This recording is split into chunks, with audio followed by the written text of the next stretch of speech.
Fraud. Here's the truth that will shatter everything you thought you knew about avoidant attachment. They need you more than you need them. Not in the way you might expect, not in the way they'll ever admit, but in a way that's so fundamental to their psychological survival that your absence creates a void they can't fill with anyone or anything else. This isn't about romantic dependency or emotional neediness. This is about something much deeper, much more primal. The avoidant needs you because you represent the one thing their entire defense system was built to protect them from: unconditional love. And once they've experienced that with you, everyone else becomes a poor substitute for the real thing. But understanding how deeply they need you isn't about giving you false hope or encouraging you to wait around for someone who can't love you properly. It's about helping you see that their behavior towards you has nothing to do with your worth and everything to do with their terror of needing someone as much as they need you. You are their emotional regulator. Avoidants have spent their entire lives learning to manage their emotions in isolation.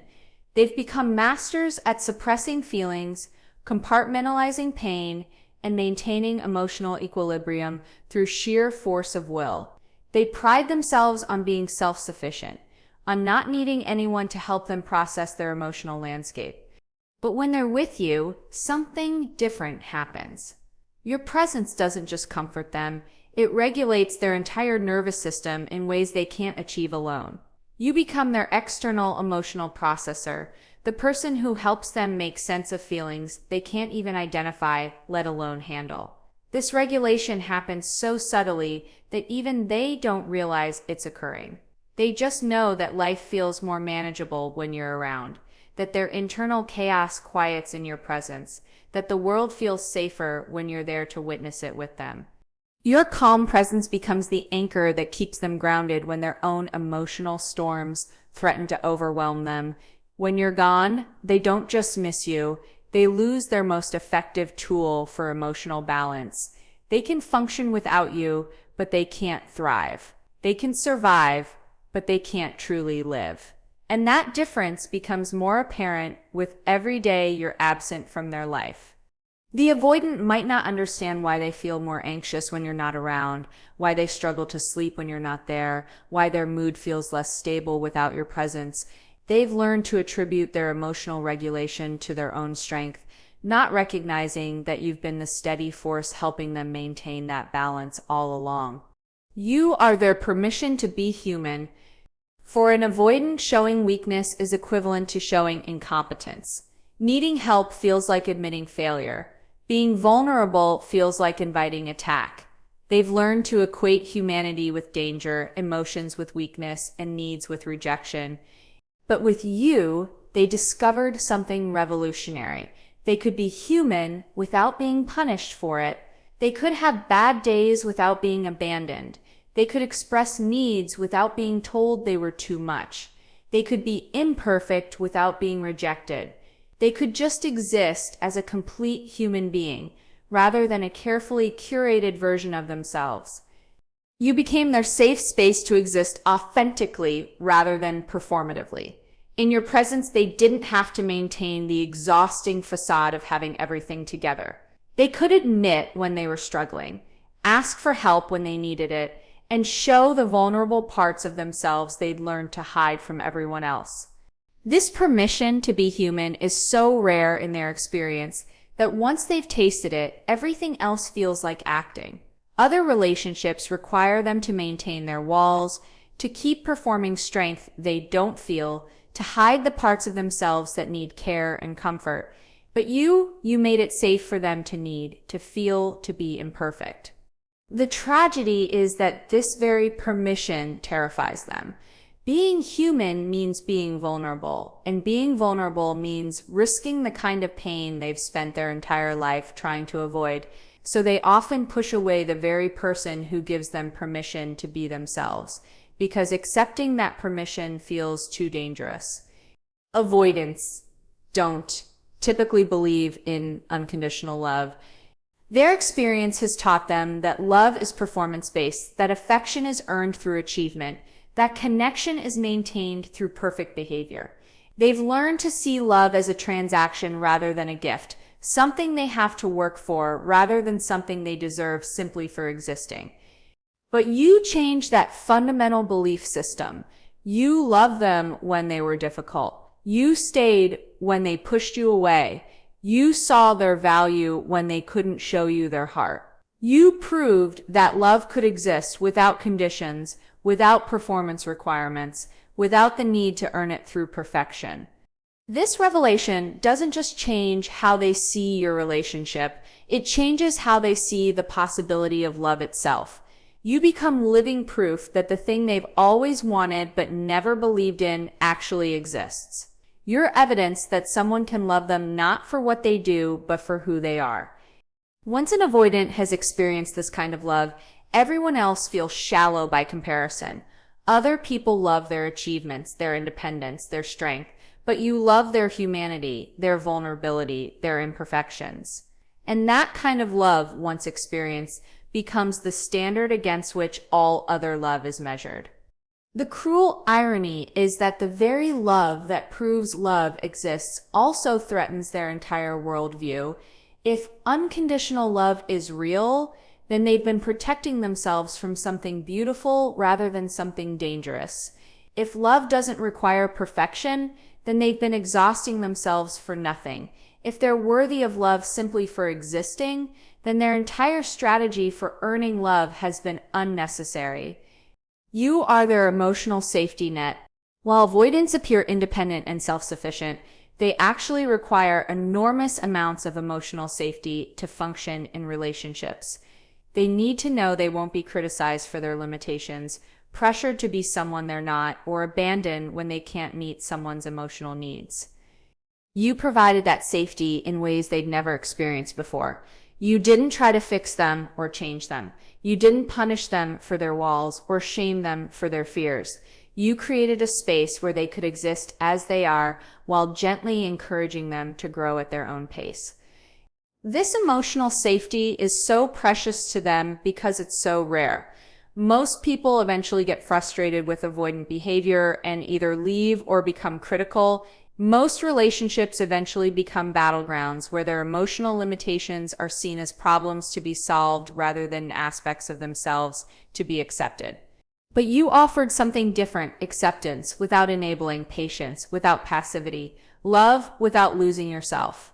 You created the kind of emotional safety that makes growth possible rather than demanded. You became the secure base they'd never had, the person who could love them enough to let them be themselves while believing in their capacity to become more. You are their mirror of potential. When an avoidant looks at you, they see who they could become if they weren't so afraid. They see someone who can love openly, feel deeply, and connect authentically without losing themselves. They see emotional courage they wish they possessed, vulnerability they wish they could access, and openness they wish they could achieve.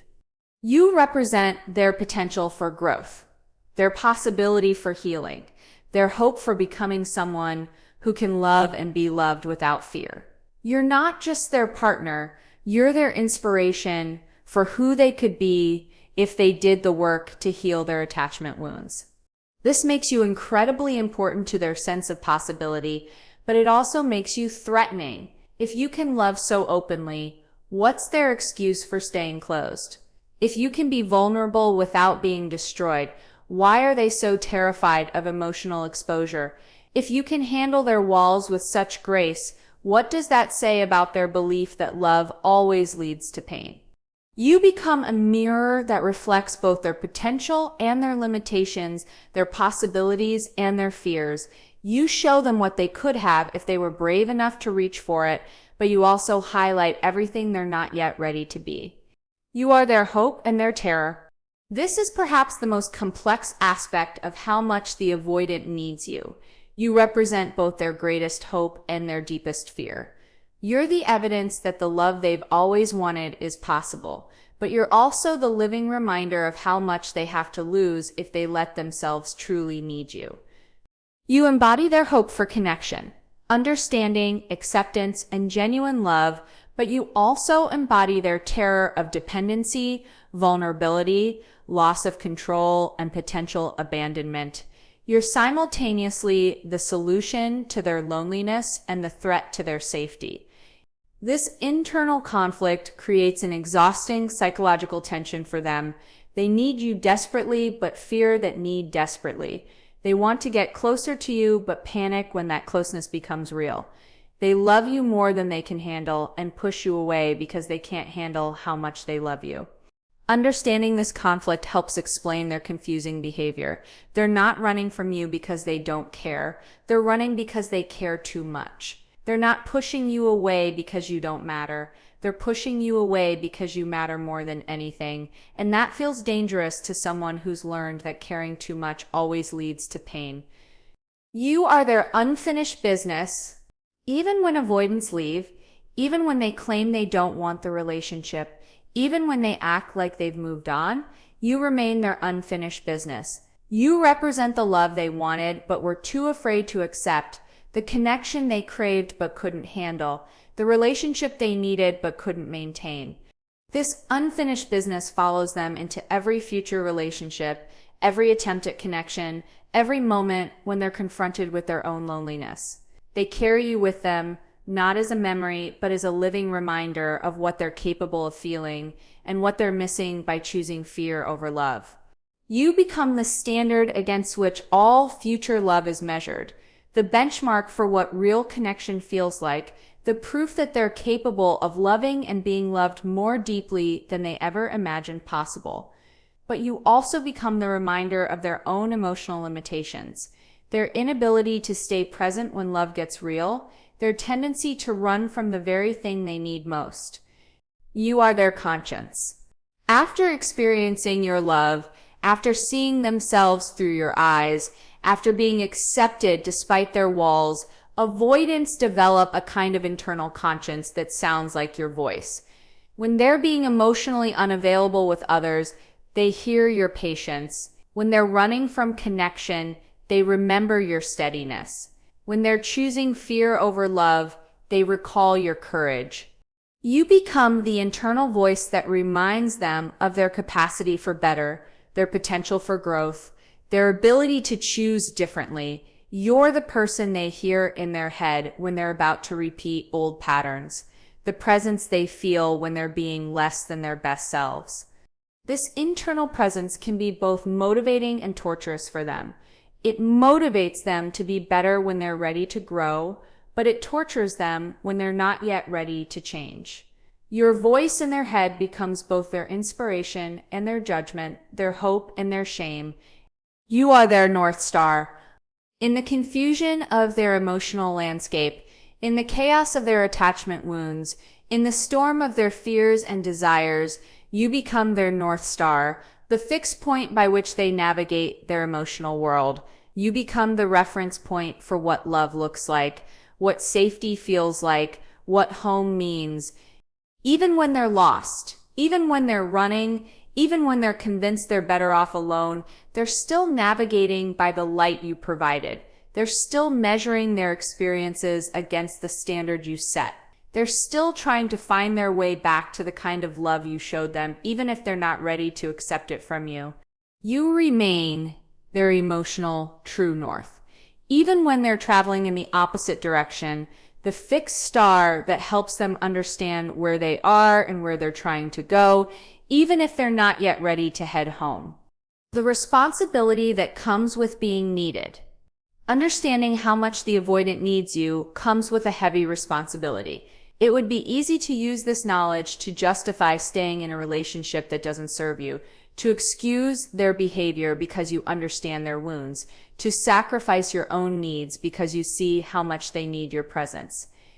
But recognizing their need for you shouldn't trap you in an unhealthy dynamic. Instead, it should help you understand that their behavior toward you has nothing to do with your worth and everything to do with their internal struggle. It should help you see that their pushback isn't rejection of your love, but terror of their own need for it. The freedom and understanding. When you truly understand how much the avoidant needs you, you gain a strange kind of freedom. You're no longer wondering if you matter to them. no longer questioning whether your love was real, no longer doubting your own worth based on their inability to receive what you offer. You can see that their walls aren't about you, their distance isn't about your value, and their fear isn't about your love being inadequate. You can love them with compassion while protecting yourself with boundaries. You can understand their struggle without making it your responsibility to fix. The choice that remains yours. Knowing that the avoidant needs you doesn't obligate you to stay available for them. It doesn't mean you should wait for them to overcome their fears or work through their issues. It doesn't mean you should accept less than you deserve because you understand why they can't give more. What it means is that you can walk away knowing that your love mattered, that your presence was significant, that your impact was real. You can leave knowing that their need for you is genuine, even if their capacity to handle that need is limited.